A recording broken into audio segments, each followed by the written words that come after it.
¿Qué tal amigos que nos hacen favor de acompañarnos o más bien de permitirnos acompañarlos en su hogar, en su casa, en su trabajo, donde anden ustedes en su automóvil y que nos permitan compartir con ustedes algunas charlas y pláticas? Les agradecemos mucho los comentarios, las sugerencias de temas que nos han hecho llegar.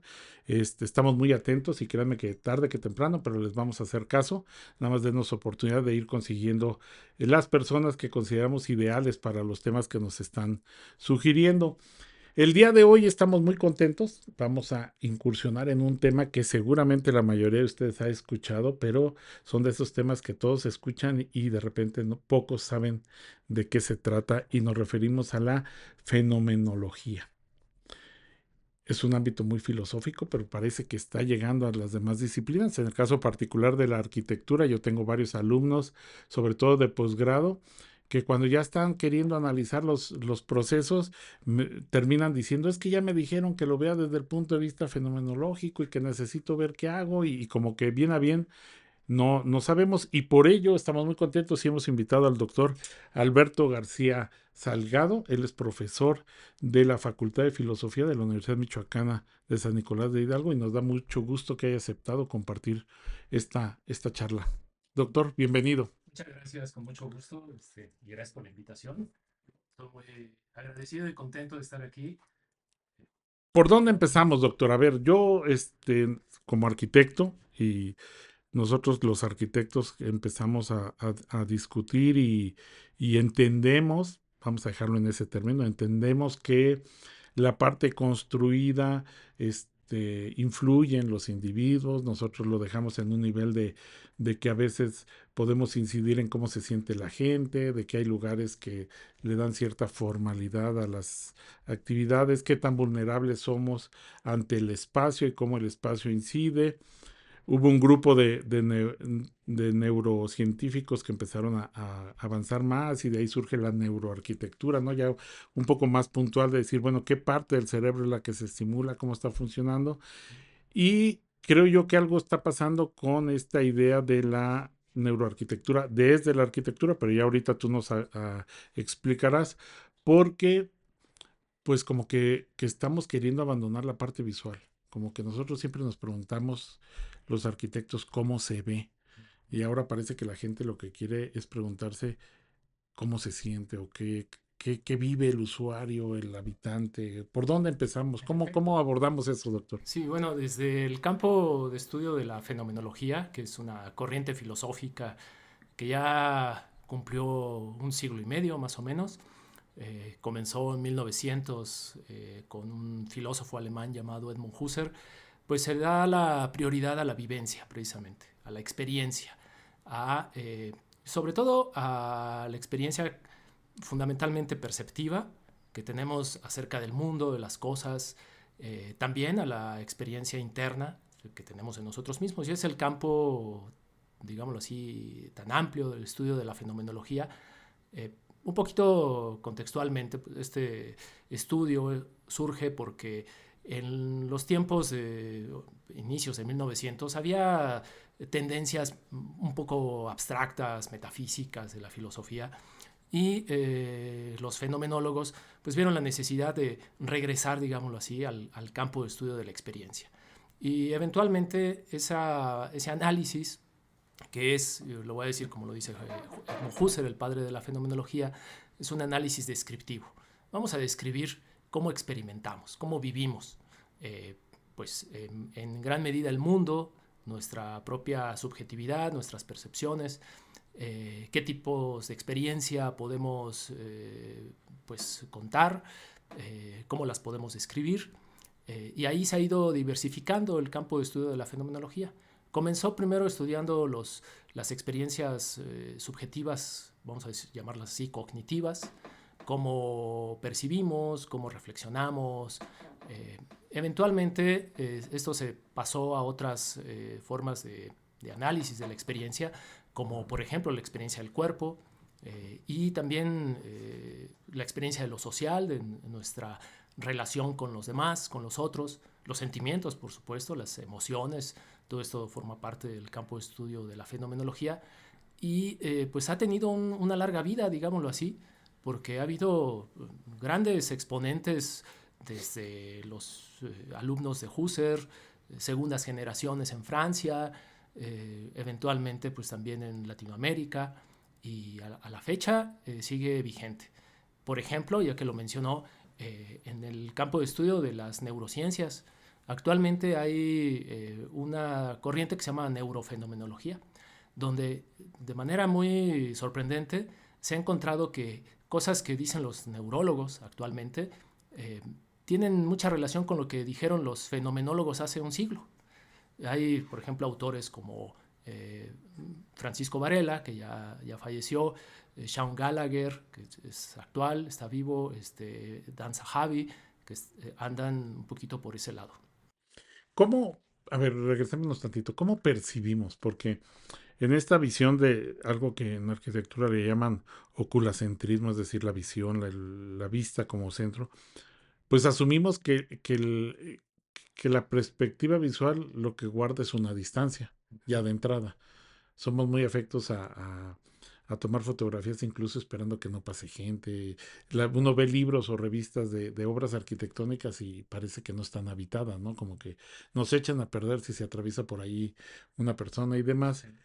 Y también hemos discutido, y hay textos que profundizan en esto, pues que bueno, que no es nada más la vista, sino que nosotros percibimos los materiales, la iluminación, la ventilación, los recuerdos, no, lo que nos hace sentir esta idea de, me viene siempre a la mente de las catedrales góticas, ¿no? Que lo que buscaban era pues recordarle a las personas lo pequeño que eran ante la presencia de Dios, ¿no? Es un Sí. poco esta idea de qué es lo que quiero que el individuo experimente, pero ¿cómo percibimos? Porque para percibir, pues tendríamos que tomar conciencia de nosotros mismos por allí.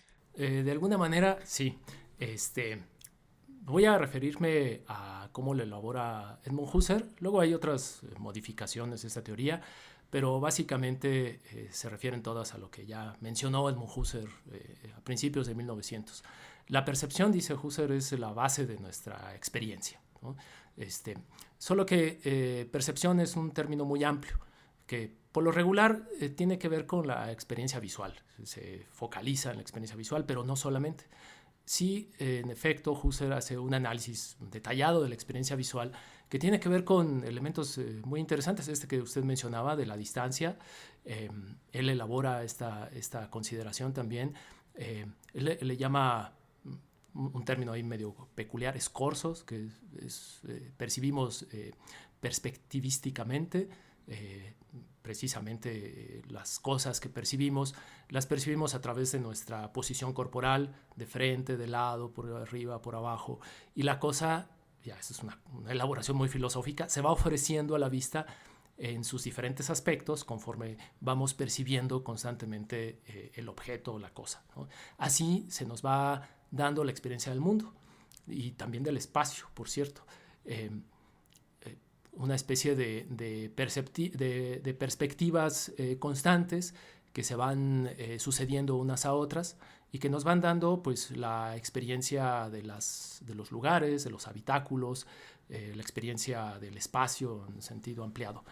Déjame interrumpirte Sí, porque esa visión pues fue muy utilizada en el urbanismo buscando estos remates visuales precisamente, ¿no? De pensando que la ciudad era como un escenario de teatro y había que armar el escenario para que el transeúnte, el usuario, pudiera tener muy claro cuál es el punto de vista focal, qué tendría que ver y cómo lo iba a ver, ¿no? claro. Sí, sí. Este, pues supongo que sí tiene mucha relevancia esta teoría. Eh, pues en realidad Husserl lo que hace es una especie de síntesis de nuestra experiencia.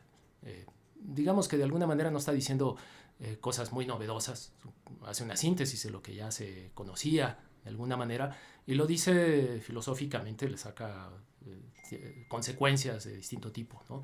En esta teoría de Husserl lo que él encuentra es no solamente que la cosa o el mundo en general, ya en sentido ampliado, se nos ofrece desde diferentes perspectivas, sino que también el sujeto, que es el sujeto perceptor, eh, pues va también acumulando, adquiriendo experiencia del mundo y también de sí mismo a través de esa experiencia del mundo.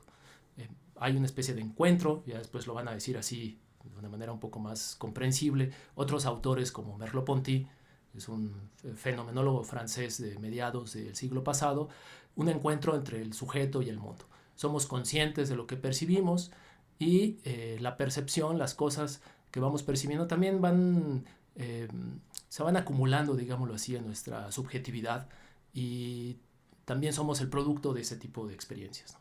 Pero me gustaría ampliar un poquito esta idea porque usted dijo algo muy importante, eh, que es esta cuestión de la visualidad, que probablemente era algo que se trabajaba mucho en términos clásicos. De hecho, desde la teoría estética y también en la fenomenología se habla de la prioridad de la percepción visual. Pero no solamente tenemos percepción visual, Husserl también hace análisis de la percepción auditiva, ¿no? Que es muy importante también, pues nuestra percepción de ruidos, de sonidos. Heidegger, que fue el alumno pues probablemente más destacado de Husserl, luego tuvieron ahí sus distancias y diferencias. Y más conocido en el ámbito arquitectónico. Por cierto, Por cierto. precisamente, sí.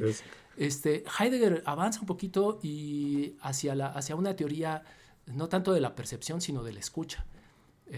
Y elabora ahí algunas cuestiones que algunos han considerado incluso hasta meramente metafóricas, porque Heidegger dice que nuestra experiencia del mundo incluye también, a la par de la percepción, la escucha de las cosas, de los sonidos, de los ruidos, y eso pues también tiene que ver con la construcción misma del mundo, la construcción arquitectónica precisamente del mundo, que determina pues una serie de sonidos y de ruidos que forman parte de nuestro acervo subjetivo. Y bueno, pero también hay otras formas de experiencia perceptiva, pues la gustativa, la olfativa, la táctil.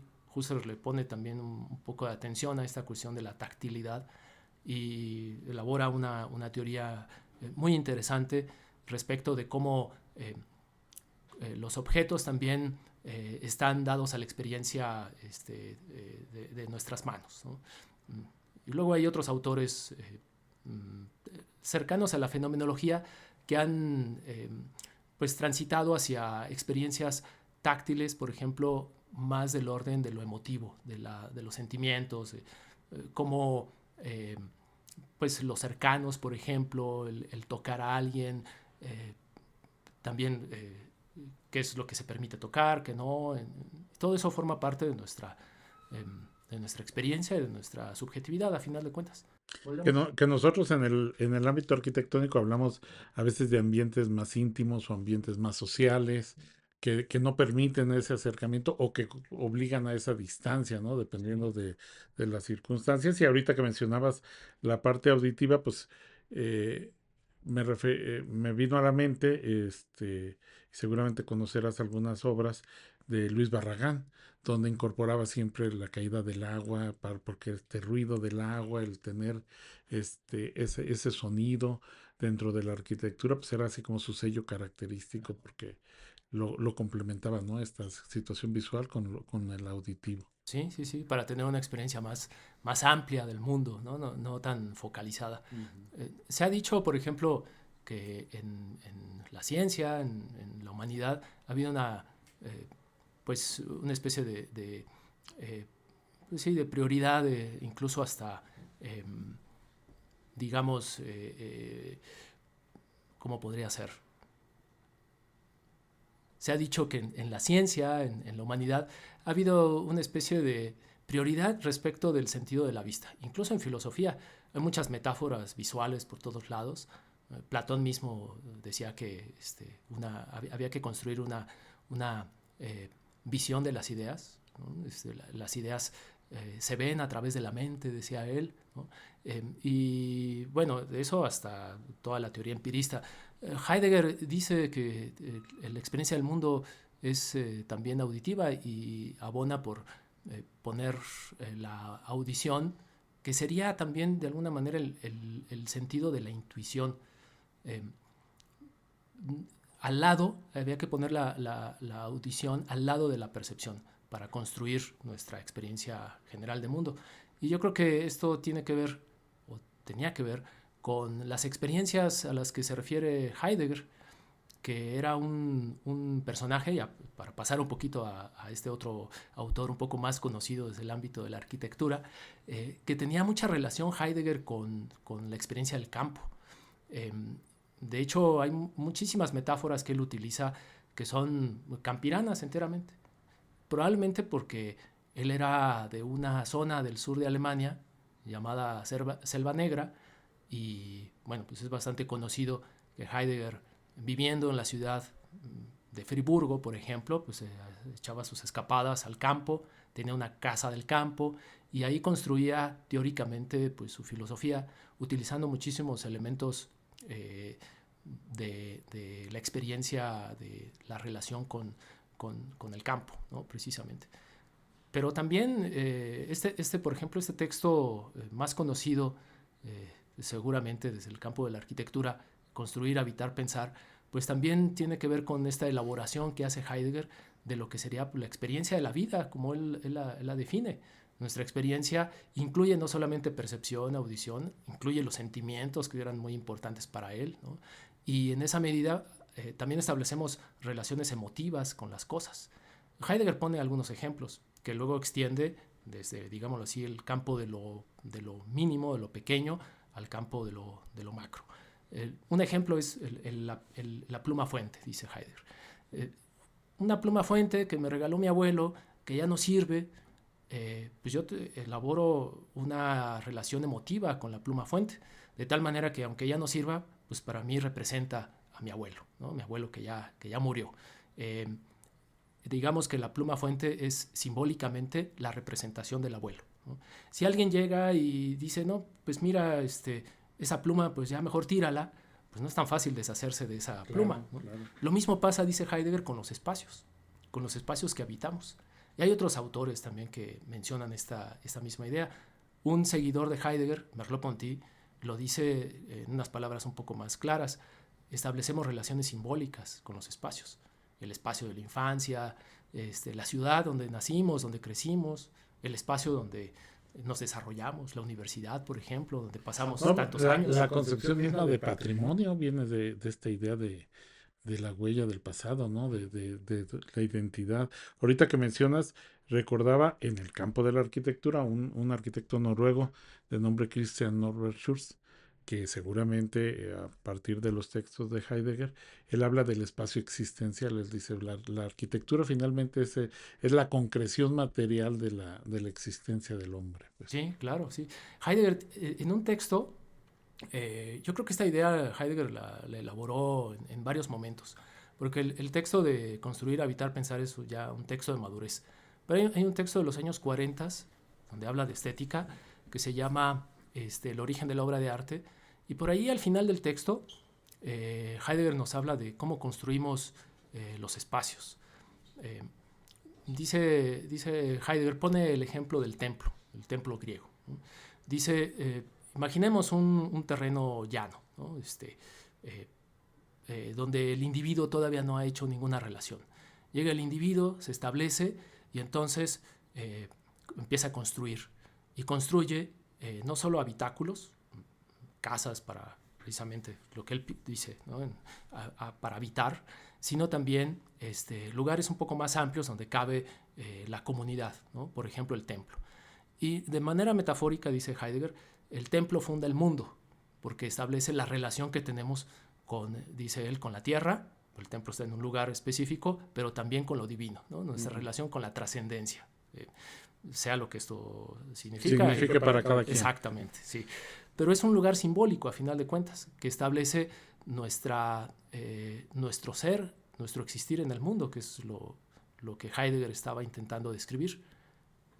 Fíjate que ahorita escuchándote, nosotros ubicamos un punto de partida así ineludible, que es el movimiento moderno. A partir de la reconstrucción de las ciudades por la guerra, empieza la preocupación, por ejemplo, de edificar muchas viviendas, de pensar en la vivienda mínima, de la vivienda en serie, de la zonificación de la ciudad en términos de lo funcional, y incluso el habitante de la vivienda pasa a ser usuario, ya se habla del usuario, pero a la par surge uno de los textos de Heidegger, y él, me recuerdo ahorita, escuchándote, que dice, no, es que el problema no va a ser la carencia de viviendas, el problema es que necesitamos volver a construir lo que significa el habitar, lo que significa porque pues él veía que se hacían desarrollos habitacionales como ahora sí, casas en serie, miles, y decía, y bueno, ¿y qué pasó con la identidad? ¿Qué pasó con las raíces? ¿Qué pasó con lo que debería de significar aquel lugar? ¿Sí? Perdemos nuestro arraigo con la tierra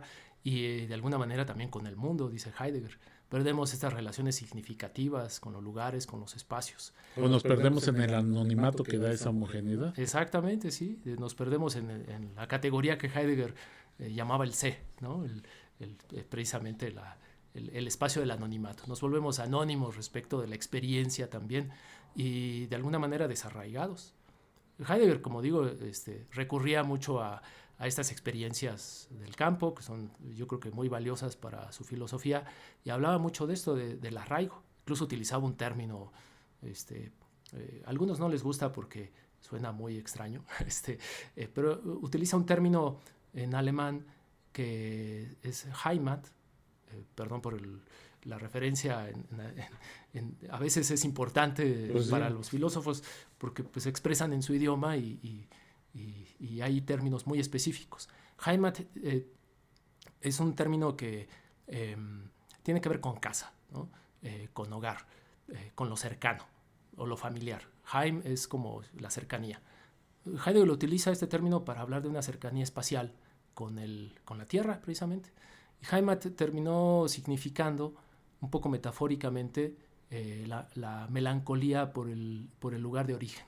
Y a eso se refiere Heidegger. Hemos perdido esa relación con nuestro origen. Y ya se volvió algo melancólico, algún recuerdo nada más. Sí, en efecto. Sí. Y eso es bien curioso porque eso es parte de nuestra experiencia. A pesar de todo, por ejemplo, lo podemos ver en los migrantes. Es muy común que gente migrante que se va a otros países, sobre todo Estados Unidos, mande recursos, dinero para construir precisamente un hogar en su lugar de origen.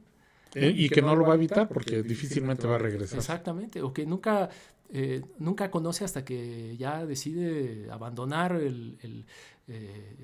Estados Unidos y regresarse definitivamente. Y es entonces hasta ese momento que lo conoce. Yo siempre he pensado ese fenómeno que tú mencionas. He pensado como en esa necesidad de que tienen estas personas de decir, hey, no me olviden, o sea, no voy a regresar, pero mandan a construir la casa, la referencia en el pueblo de que es la casa de fulano que vive allá, pero es como un poco decir, no me olviden, o sea, sigo estando allá, porque mucha gente no regresa nunca. Sí, sí, sí. Y ahí se quedó la casa. Exactamente, sí, tiene mucho que ver con la memoria. Hay algunos otros autores, Merleau-Ponty habla mucho de esto, del fenómeno de la memoria. Construimos también nuestra relación con el espacio a través de la memoria. Merleau-Ponty es muy relevante, muy interesante, a pesar de que no elaboró mucho sobre espacios arquitectónicos, pero Merleau-Ponty comienza o centra toda su fenomenología en el cuerpo. Es la base de nuestra existencia, de nuestra experiencia. Y el cuerpo establece las relaciones con el espacio. Esas relaciones son de distinto tipo, entre ellas pues, fundamentalmente simbólicas. Y ese cuerpo, dice Merleau-Ponty, pues es un cuerpo que no solo sustenta nuestros dispositivos psicológicos, es un cuerpo que soporta nuestra memoria, sino que es también un cuerpo que recuerda, dice Merleau-Ponty, y acuña el término de memoria corporal. No sé si es este mismo autor el que dice que que el cuerpo es el punto cero del espacio, ¿no? El cero del espacio. Sí, es verdad que a partir de ahí estructuramos toda nuestra relación espacial. Sí, nuestras distancias, cercanías, es el punto cero del plano cartesiano de nuestra experiencia. Sí. Bueno, y a partir de ahí, dice Merleau-Ponty, nuestro cuerpo también está asociado con la memoria, y la memoria juega un papel fundamental en nuestro habitar el mundo.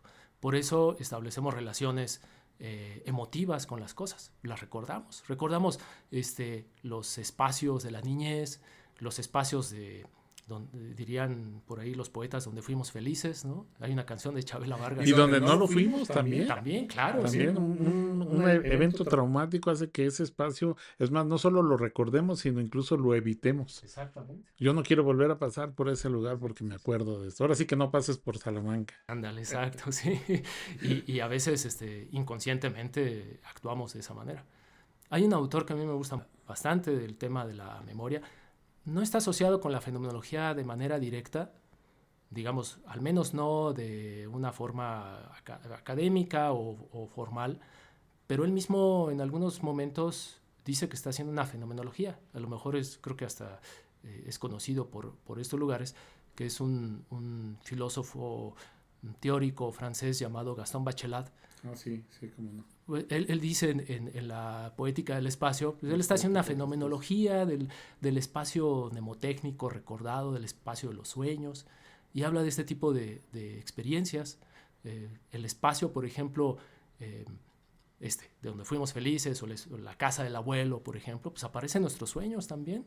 Nuestros sueños están habitados por espacios múltiples que pues nuestra experiencia onírica modifica, transforma, y luego encontramos ahí algunos significados ocultos, porque pues en nuestro sueño de repente la casa donde habitamos resulta que tiene un pasadizo secreto, una guardilla, algo así, que en la realidad no lo tiene, pero simbólicamente sí lo tiene. Algo tiene ahí. Oye, doctor, abusando, a ver, porque siempre pienso cuando hacemos estas charlas en mis alumnos y en los que están estudiando arquitectura, diseño, demás, ¿cómo, cómo poder darnos unas guías, danos, si se puede, así como no quiero decirle tips, pero sí una orientación? ¿Cómo buscar que se acerquen? Yo te comentaba, pues muchos alumnos después de estar estudiando, sobre todo ya en posgrado, llegan a este punto en donde dicen, pues sí, es insuficiente la lectura arquitectónica, con todas las herramientas que tengan, tienen que ir a otras disciplinas, y una de ellas irremediablemente es la filosofía, porque empiezan ya a cuestionarse otras cosas, ¿no? Desde qué es habitar, o sea, desde qué hago aquí, qué significa, más allá de la parte simbólica. ¿Cómo poder acercar o cómo poder utilizar, si fuera la palabra, esta idea de la fenomenología para los arquitectos? Digo, yo sé que hay algunos arquitectos que ya están muy inmiscuidos en este asunto, que es un tema ya abordado, pero por arquitectos, no por filósofos. ¿Cómo poder acercarnos? Yo creo que pues a partir fundamentalmente de la pregunta respecto de cómo construimos nuestra experiencia del mundo. Y en efecto, estas, pues como casi toda pregunta filosófica, no solo desde la filosofía, desde otros ámbitos, por ejemplo, también la ciencia, la física, las propias artes también, llegan a las preguntas filosóficas ya en un estado maduro de formación, ¿no? Que es cuando precisamente uno comienza a preguntarse acerca del significado de las cosas. Yo creo que por ahí yo recomendaría entrar un poco por ahí, empezar a reflexionar acerca del significado de todo lo que tiene que ver no solo con el construir, con el habitar, sino con nuestra experiencia espacial, nuestra experiencia corporal. En estética es muy, pues es consabido, en estética es consabida la idea, por ejemplo, de Alberti. La construcción tiene que ver con el espacio, con las dimensiones del espacio, sobre todo corporal, ¿no? Y es a partir de ahí pues que debemos empezar a preguntarnos cómo nos relacionamos con el espacio, pues precisamente para ver esta diversidad de posibilidades de experiencias y de relaciones con nuestros espacios. No solo desde el espacio más íntimo de nuestra casa, nuestro habitáculo, nuestro cuarto, que luego también simbólicamente es muy importante. Claro. Hay una novela, por cierto, de Wolf. Hay una novela, por cierto, se me olvida el nombre de la autora, que se llama Un cuarto propio, Virginia Woolf. un cuarto propio, que habla de esto, de la importancia de un espacio para la intimidad, para la soledad, para el pensamiento, donde uno pueda elaborar su mundo, ¿no? Entonces, por ahí, por ese lado de las significaciones, yo creo que podría ser muy fructífera este encuentro entre arquitectura y filosofía. Y una recomendación, yo daría un par de recomendaciones así como bibliográficas. Una de un autor que me gusta mucho, que también está como en los márgenes de la fenomenología, pero utiliza muchos análisis fenomenológicos. Se llama André Le Breton. Le Breton es un antropólogo, sociólogo francés contemporáneo y tiene varios libritos sobre la relación del cuerpo consigo mismo, con las emociones, pero también con los espacios. Y él habla del caminar, por ejemplo, tiene un librito sobre el caminar y hace ahí unas descripciones que para mí son muy fenomenológicas sobre el caminar en el campo, el caminar en la ciudad, en fin, cómo se va construyendo esa experiencia.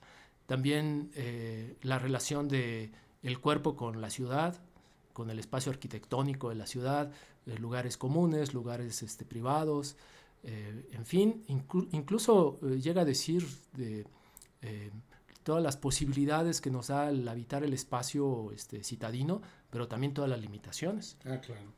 Y hay finalmente otro autor que yo lo escuché, por cierto, voy a hacer una rememoración un poco antigua. Yo escuché por primera vez aquí en arquitectura, porque en alguna ocasión vino un profesor español, Luis Álvarez Falcón. Ah, sí, cómo no. Acaba de participar en un evento con nosotros del espacio. Ah, perfecto. Cosa de un Pues mes. él hablaba mucho de Max Richir y dio una conferencia aquí en arquitectura. Y yo asistí a la conferencia y escuché bastante de Max Richir. Luego me interesé. Max Richir tiene textos ya muy específicos sobre cuerpo, espacio, arquitectura. Creo que son varios.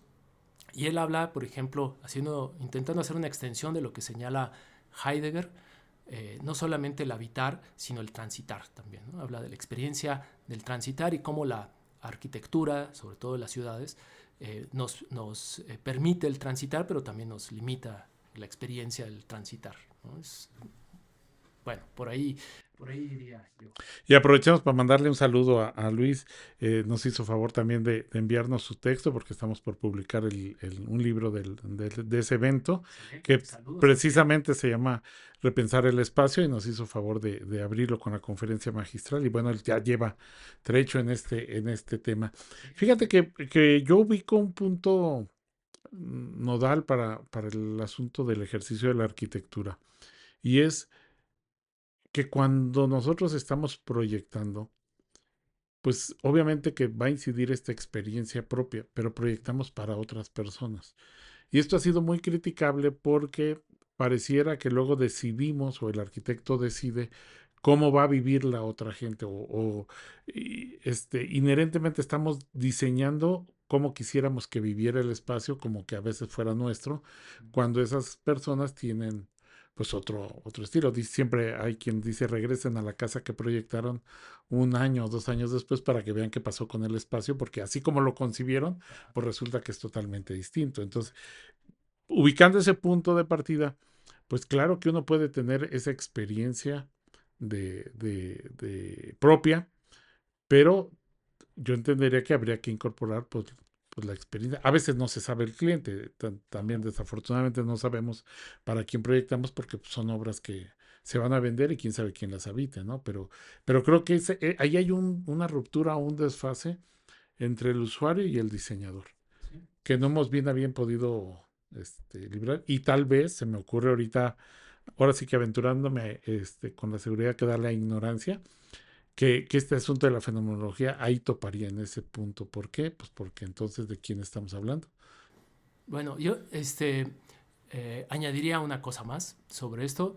Y creo que sí, la impresión primera que hay sobre la fenomenología, y eso es un tema también filosófico que sufrieron el propio Husserl y otros, es que da mucha prioridad a la experiencia individual, ¿no? La experiencia propia que yo tengo y que, dice Husserl, pues partimos de ahí, es la base.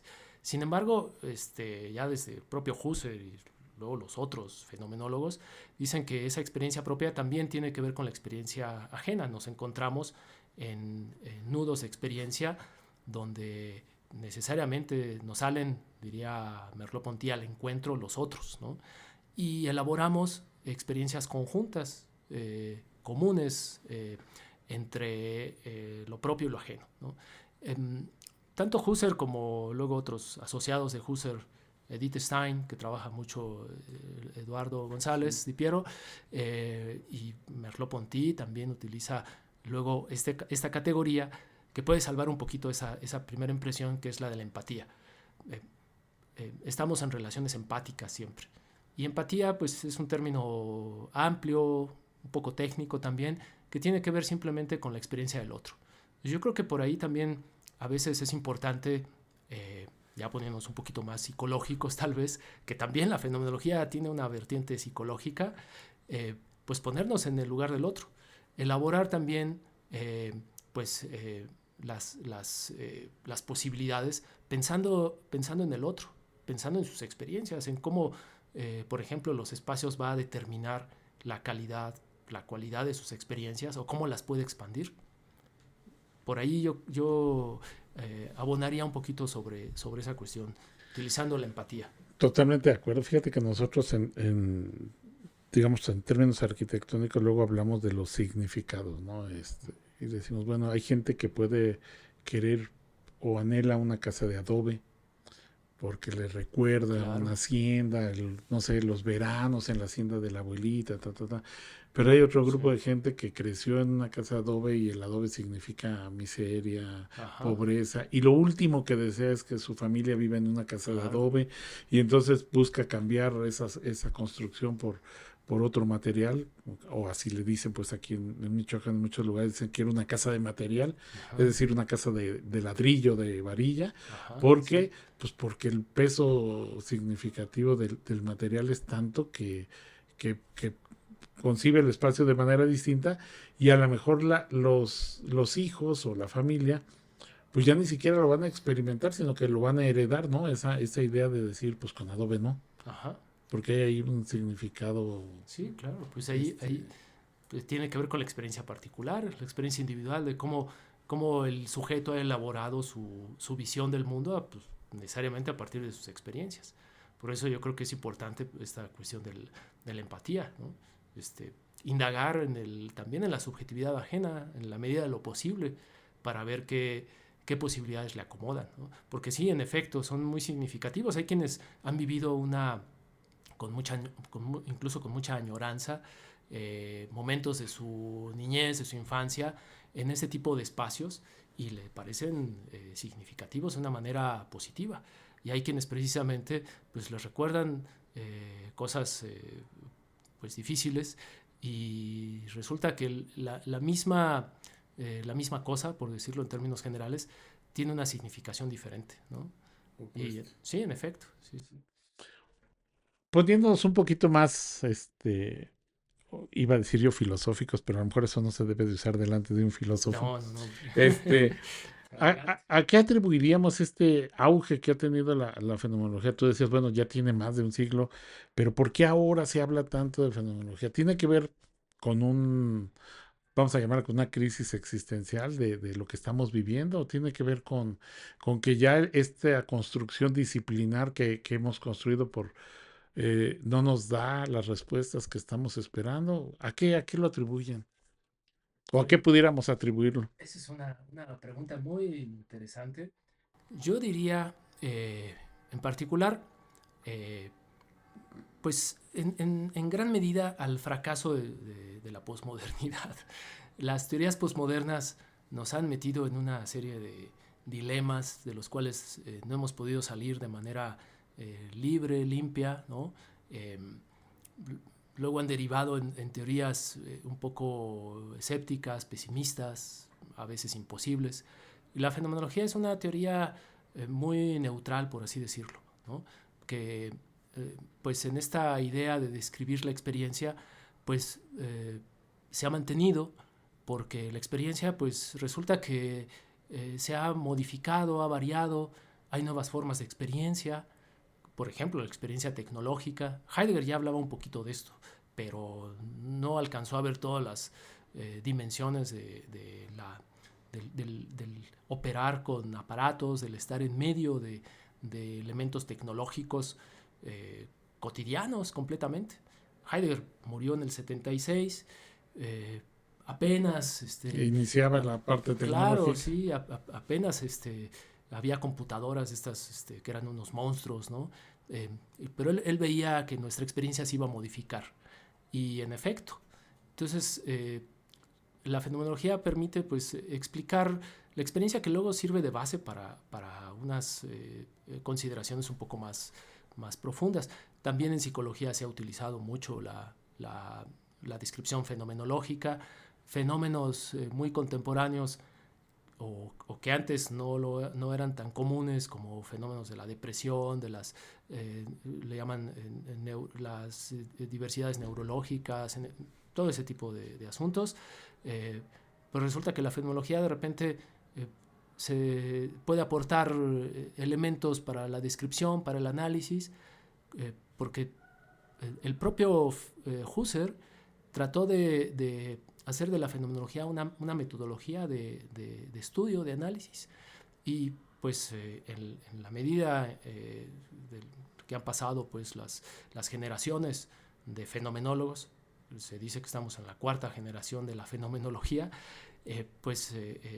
se ha diversificado también, se ha ampliado pues esta posibilidad descriptiva de análisis en diferentes campos.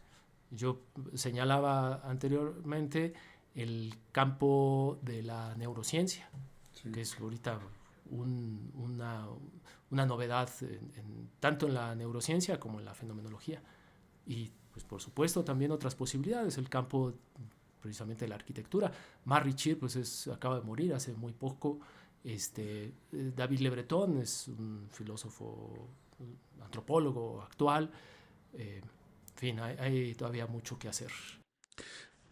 Sin lugar a dudas, yo creo que enfrentamos cosas nunca vistas, lo mencionas muy bien, bueno, un cambio de paradigma, la pérdida de la certeza sobre el futuro.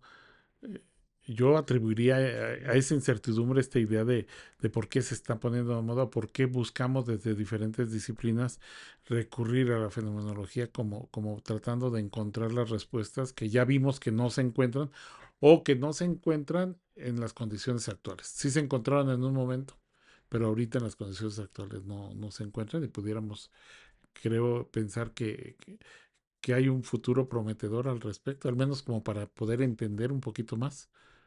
Pues sí, ese es un debate muy interesante, porque parece ser que todas las condiciones apuntan a un futuro no tan claro, ¿no? Y sin embargo, en la subjetividad hay una suerte de positivismo también. Eso también es algo bueno, se puede analizar fenomenológicamente, ¿no?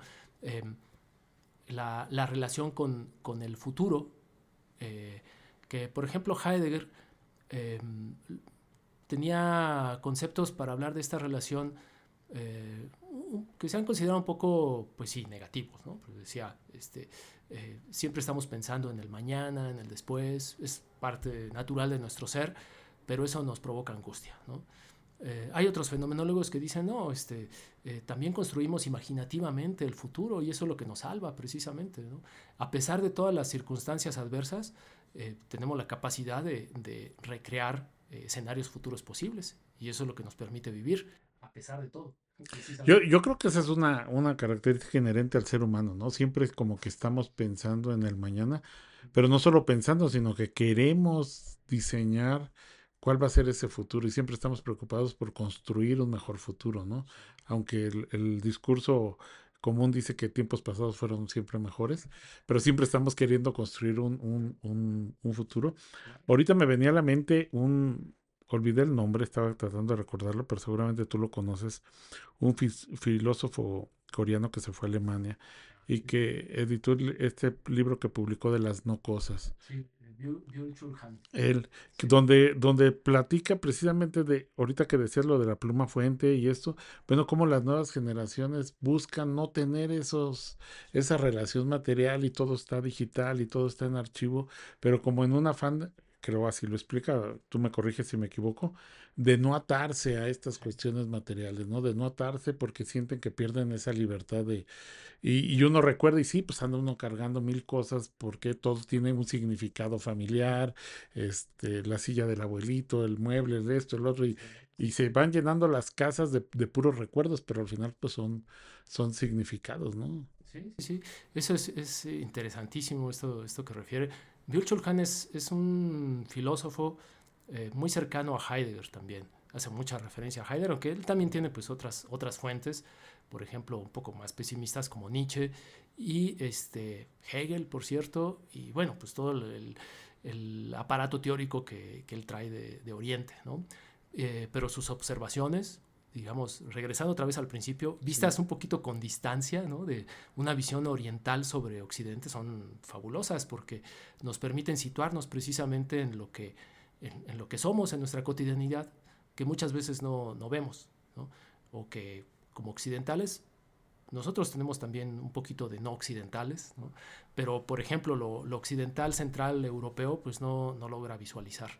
Y sí, en efecto, las nuevas generaciones no establecen ya arraigos y eso es algo también muy relevante que pues, ha sido tomado en serio por algunos autores y que pues también requiere consideraciones más profundas. Heidegger refería, por ejemplo, al arraigo y a estas relaciones simbólicas que hacemos con las cosas, pues en un momento también de la Claro, historia, claro, ¿no? sí. Y ahorita, precisamente los jóvenes ya rehuyen a eso, incluso desde el punto de vista sentimental. Ya no establecen relaciones a largo plazo, todo es momentáneo, incluso efímero. eh, y bueno, pues un poquito hacia allá se va construyendo el sentido de mundo también.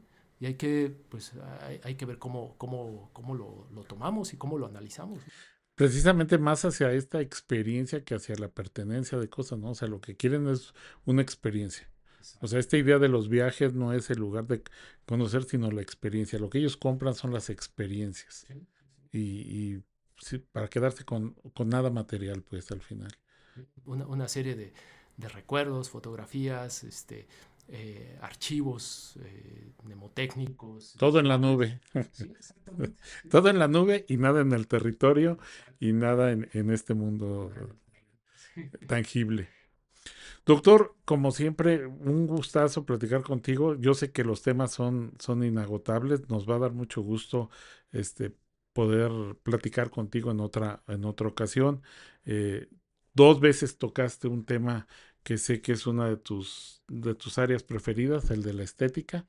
Y a nosotros como arquitectos, pues claro que nos interesaría mucho abordar ese tema. No quise hoy detenerte en ese punto porque me interesaba mucho este acercamiento a la fenomenología, pero espero contar con tu amabilidad de tu tiempo para que próximamente podamos platicar sobre ese otro tema de la estética y que seguramente les va a interesar a nuestros escuchas.